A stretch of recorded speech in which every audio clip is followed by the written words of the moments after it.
The most massive tsunami, perfect storm is bearing down upon us.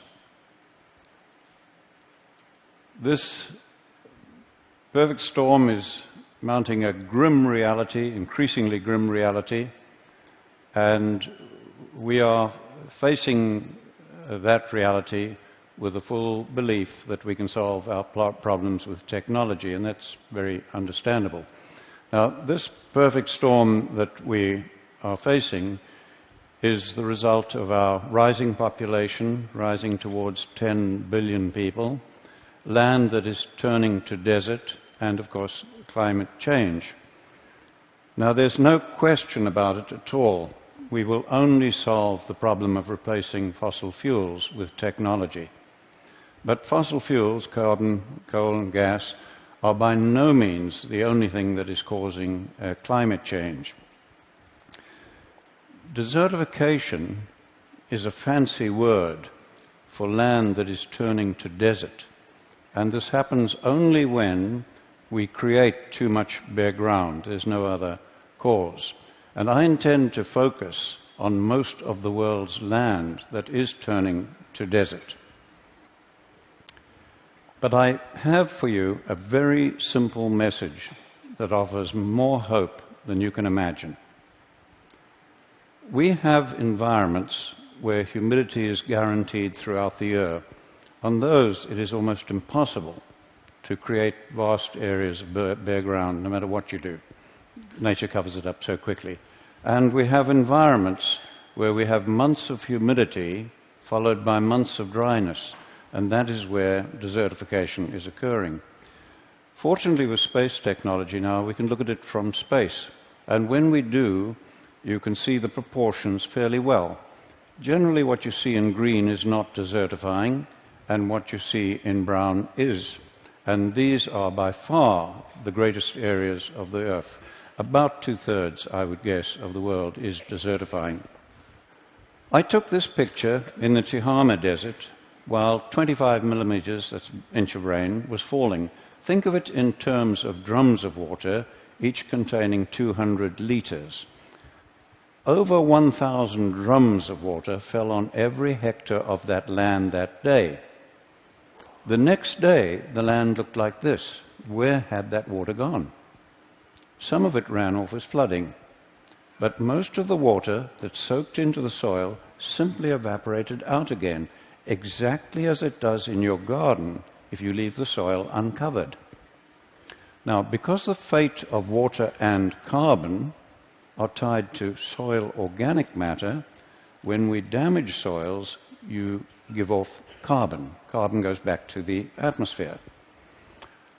Now, you are told over and over, repeatedly, that desertification is only occurring in arid and semi-arid areas of the world, and that tall grasslands like this one, in high rainfall, are of no consequence. But if you do not look at grasslands, but look down into them, you find that most of the soil in that grassland that you've just seen is bare and covered with a crust of algae, leading to increased runoff and evaporation. That is the cancer of desertification that we do not recognize till its terminal form. Now, we know that desertification is caused by livestock, mostly cattle, sheep and goats, overgrazing the plants, leaving the soil bare and giving off methane. Almost everybody knows this, from Nobel laureates to golf caddies, or was taught it, as I was. Now, the environments like you see here, dusty environments in Africa, where I grew up, and I loved wildlife, and so I grew up hating livestock because of the damage they were doing. And then my university education as an ecologist reinforced my beliefs. Well, I have news for you. We were once just as certain that the world was flat. We were wrong then, and we are wrong again.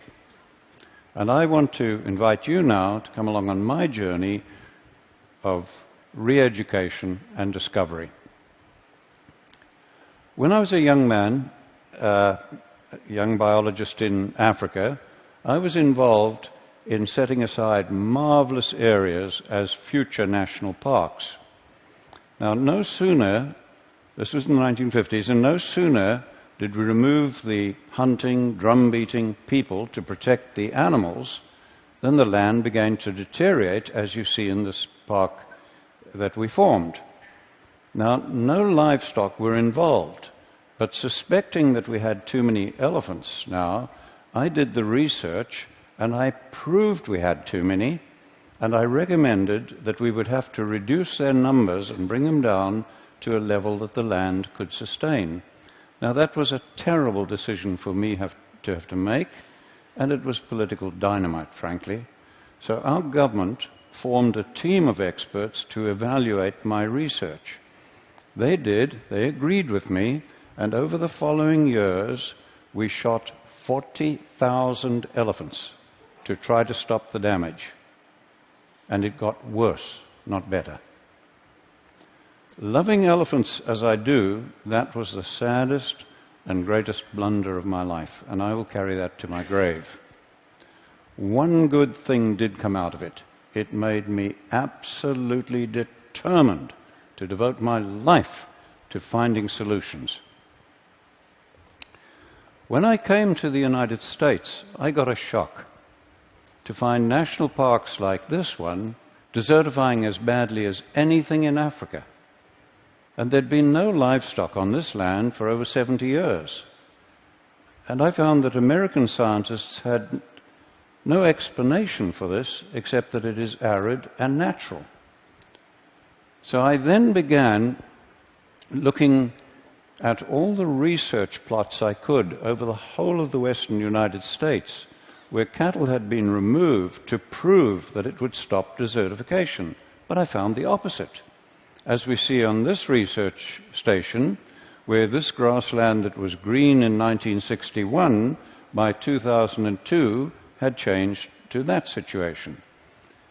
And the authors of the position paper on climate change, from which I obtained these pictures, attribute this change to unknown processes. Clearly, we have never understood what is causing desertification, which has destroyed many civilizations and now threatens us globally. We have never understood it. Take 1 square meter of soil and make it bare, like this is down here, and I promise you, you will find it much colder at dawn and much hotter at midday than that same piece of ground if it's just covered with litter, plant litter. You have changed the microclimate. Now, by the time you are doing that and increasing greatly the percentage of bare ground on more than half the world's land, you are changing macroclimate. But we have just simply not understood why was it beginning to happen 10,000 years ago?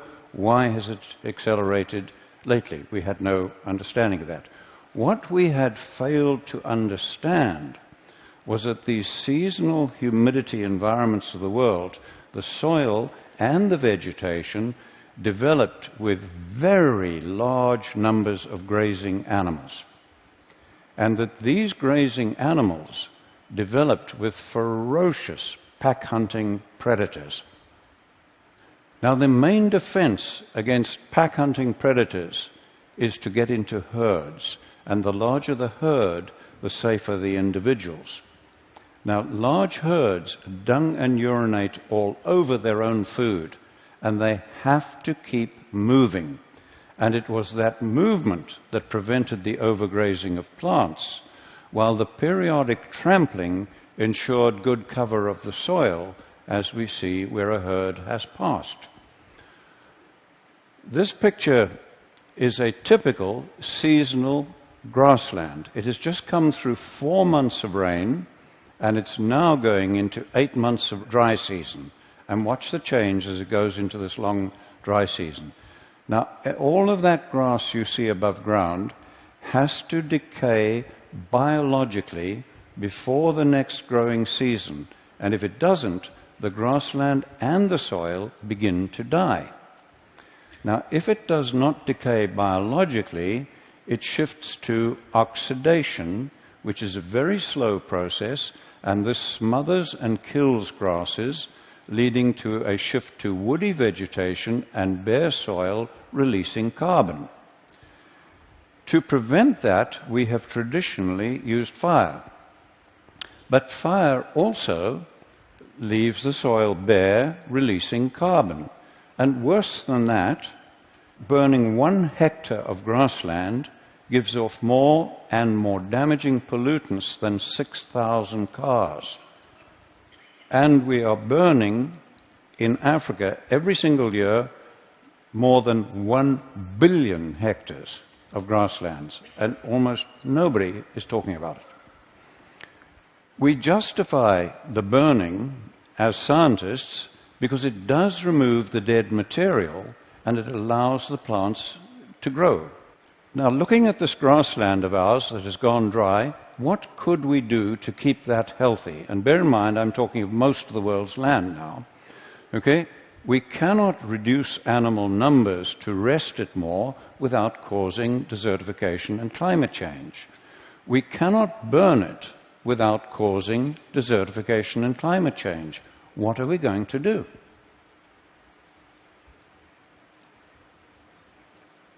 There is only one option.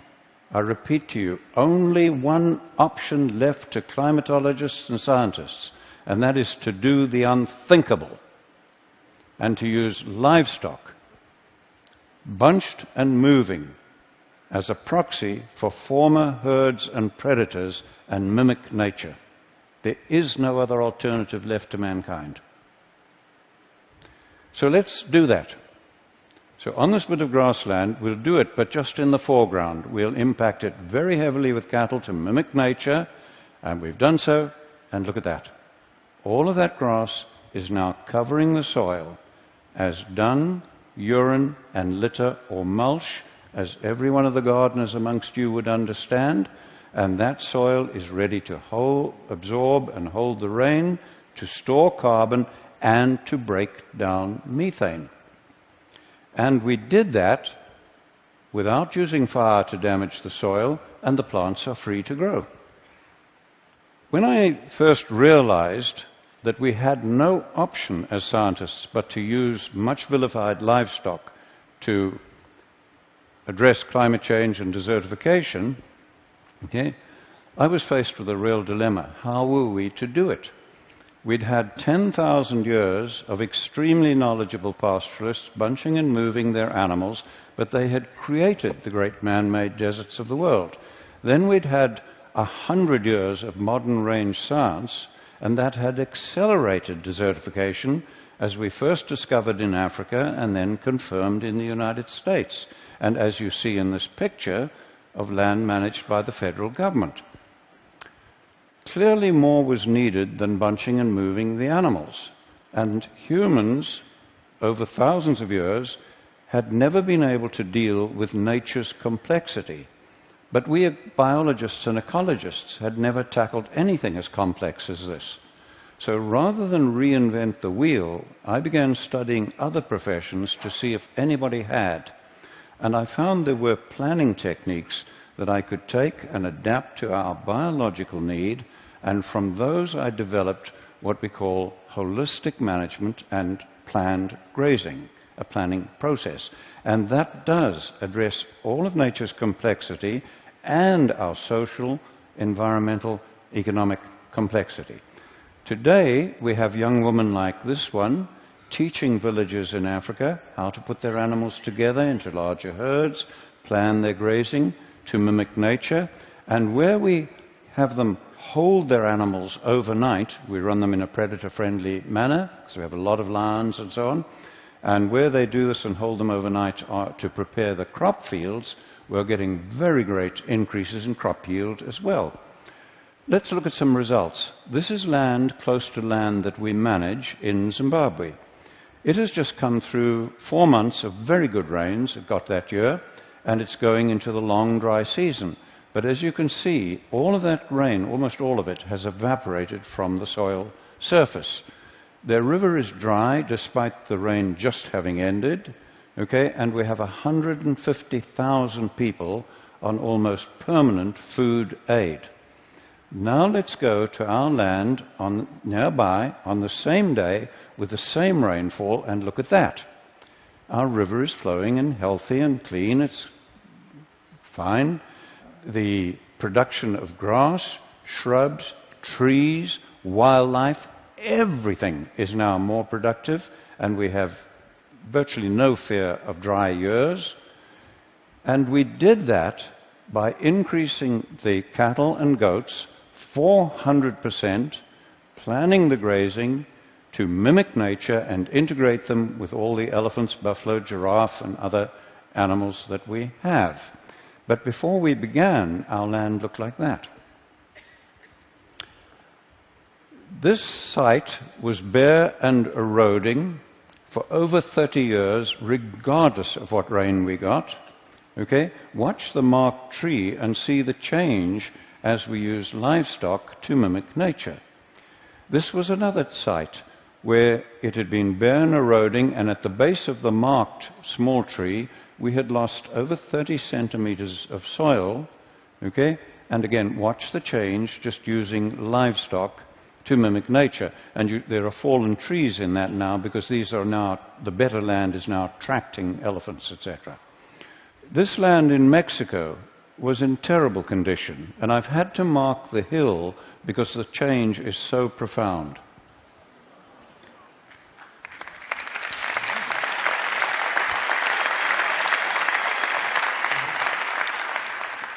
I began helping a family in the Karoo Desert in the 1970s, turn the desert that you see on the right there back to grassland, and thankfully now their grandchildren are on the land with hope for the future. And look at the amazing change in this one, where that gully has completely healed using nothing but livestock mimicking nature, and once more we have the third generation of that family on that land with their flag still flying.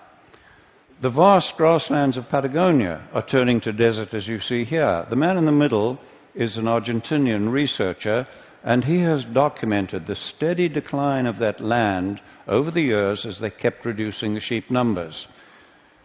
They put 25,000 sheep in one flock, really mimicking nature now, with planned grazing, okay, and they have documented a 50% increase in the production of the land in the first year.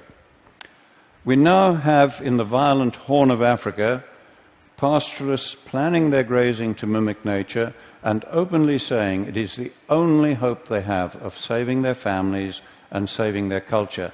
95% of that land can only feed people from animals.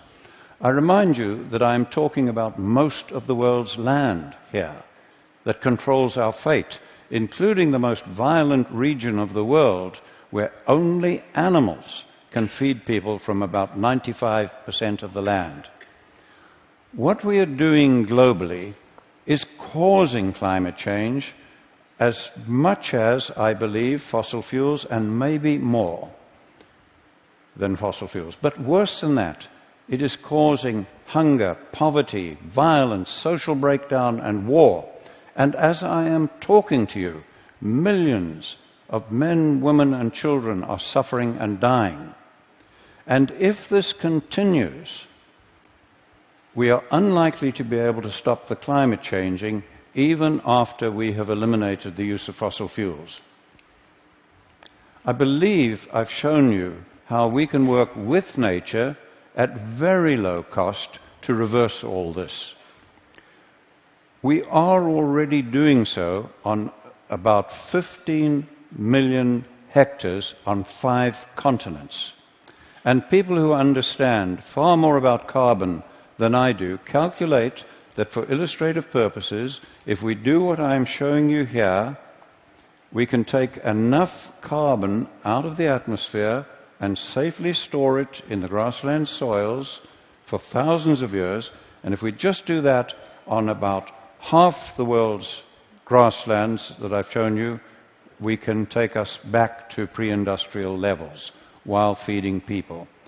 I can think of almost nothing that offers more hope for our planet, for your children, and their children, and all of humanity. Thank you.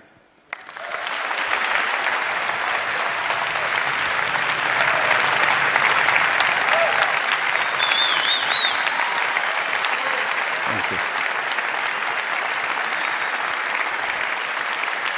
Well,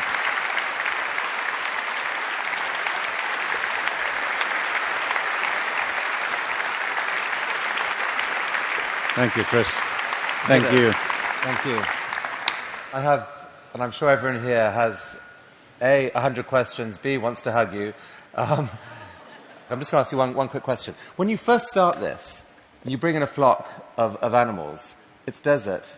What do they eat? How does that part work? How do you start? Well, we've done this for a long time, and the only time we have ever had to provide any feed is doing mine reclamation, where it's 100% bare. But many years ago, we took the worst land in Zimbabwe, where I offered a £5 note in a 100-mile drive if somebody could find one grass in a 100-mile drive. And on that, we trebled the stocking rate, the number of animals, in the first year with no feeding, just by the movement, mimicking nature, and using a sigmoid curve, that principle. It's a little bit technical to explain here, but well, I would love to. Yeah. I mean, this is such an interesting and important idea. Yeah. The best people on our blog are going to come and talk to you and try and. I want to get more on this. Well, we wonderful. Can share along with the talk. That is an astonishing talk, truly an astonishing talk, and I think you heard that we all are cheering you on your way. Thank you so much. Well, thank you all. Thank you all. Thank you, Chris.